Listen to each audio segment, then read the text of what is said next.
സുബ്രഹ്മണ്യായ നമഃ. തൈപ്പൂയം. ഇന്ന് തൈപ്പൂയമാണ്.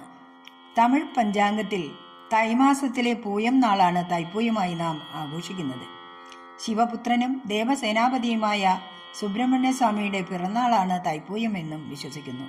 എന്നാൽ സുബ്രഹ്മണ്യൻ താരകാസുരനെ യുദ്ധത്തിൽ വധിച്ച് വിജയം കൈവരിച്ച ദിവസമാണ് മകരമാസത്തിലെ പൂയം നക്ഷത്രം എന്നതിനാണ് കൂടുതൽ പ്രാധാന്യം.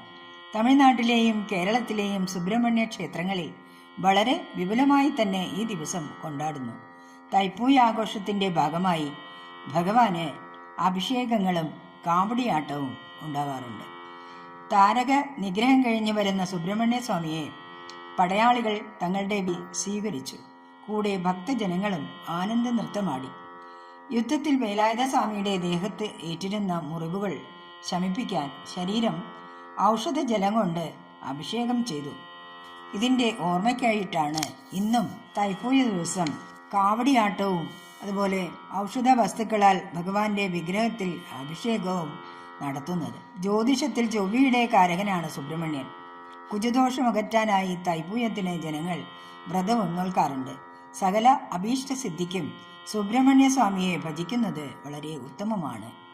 എല്ലാവർക്കും സുബ്രഹ്മണ്യ സ്വാമിയുടെ അനുഗ്രഹം ഉണ്ടാവട്ടെ എന്ന് പ്രാർത്ഥിക്കുന്നു.